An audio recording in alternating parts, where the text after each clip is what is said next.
the honourable member for Churchill. Thank you, Mr. Speaker. I'd like to begin by asking to split my time with the member from Vancouver East. It is an honour to rise again in this House as part of a much bigger NDP team, now the official opposition. I would like to begin by thanking the people of Northern Manitoba who have sent me back to Ottawa to fight for them.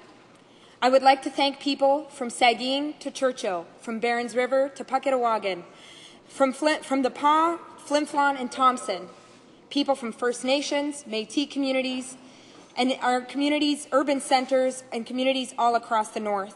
People that were all part of sending a strong message that we want Ottawa to work with us. People in Northern Manitoba recognize that a lot of wealth comes from our area, that it comes from the north, from our industries, from traditional territories, from people's hard work. But what we in the north also know is that we don't see a federal government that works with us to give back. This is yet another federal budget that fails to give back to our north. With this budget, this government is ignoring First Nations and the real struggles they face day to day. First Nations in Northern Manitoba face some of the most appalling living conditions in our country. My question is, where is the removal of the 2% cap that First Nations have been asking for years? Where is the funding for housing? Not only was there no increase, but there was a reduction when compared to commitments made in previous years. Where is the funding for water and sewer investments? The Island Lake First Nations have been asking for a federal commitment to water and sewer services as a way of preventing some of the most severe health challenges they face year after year. And yet, when I visited Garden Hill First Nation just 2 months ago, people showed me the latest response of the federal government's response to their call of action. A big blue water bin and a small grey pail with a seat on it. This is the kind of dignity that Canada's First Peoples have been shown by the federal government. As we sit here today, Tadouli Lake, one of the most communities in Manitoba, is struggling given the breakdown in water and sewer services in their community. Children have been forced to not attend school on a regular basis. These are the basic needs of First Nations in my constituency, and this is the reflection of the federal government's neglect of First Nations people and the third world conditions in which they live. Where is the investment in education and post-secondary student sponsorship?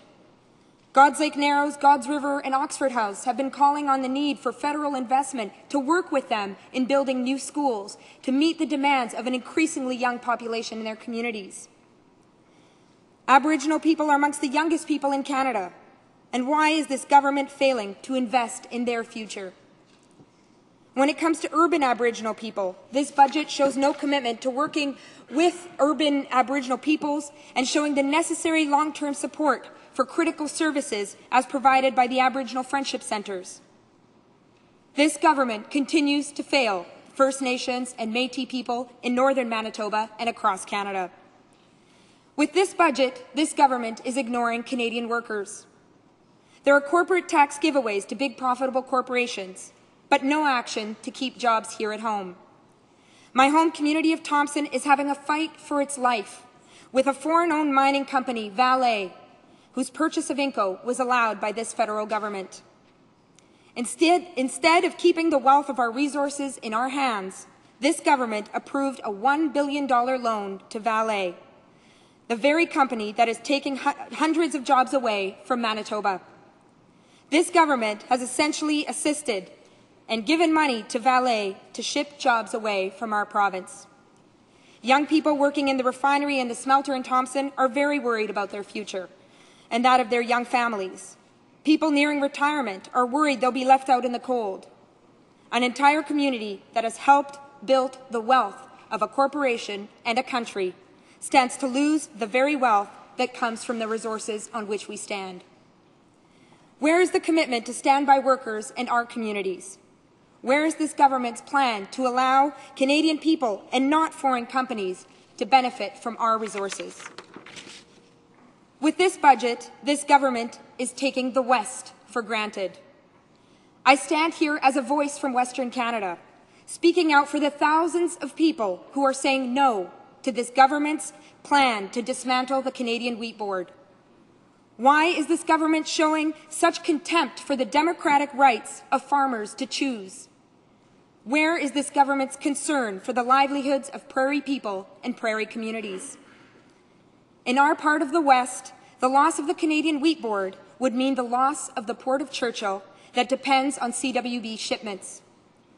This government is supporting the loss of the port and the livelihoods of people in Churchill, along the Bayline, and across the north, in addition to ignoring the wishes of farmers across Western Canada.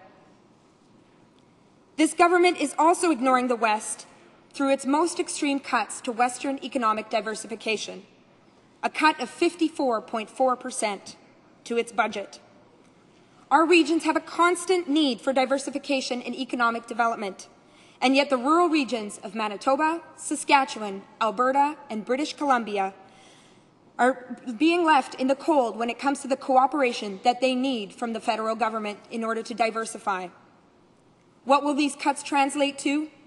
Fewer businesses opening up, fewer services emerging, more young people leaving our communities, communities that are struggling to survive. Is this truly the government's vision for Western Canada? With this budget, this government is ignoring the #1 priority of so many Canadians, the priority of health care. People across northern Manitoba and across Canada do not have the most basic care in a family doctor. In fact, 5 million Canadians do not have a family doctor, that first line of support when they face health challenges. I remember going door to door throughout the election, and even when during the last Parliament, in communities such as Flin Flon, and house after house, people would express to me the anxiety, the worry that they had because they didn't have a family doctor.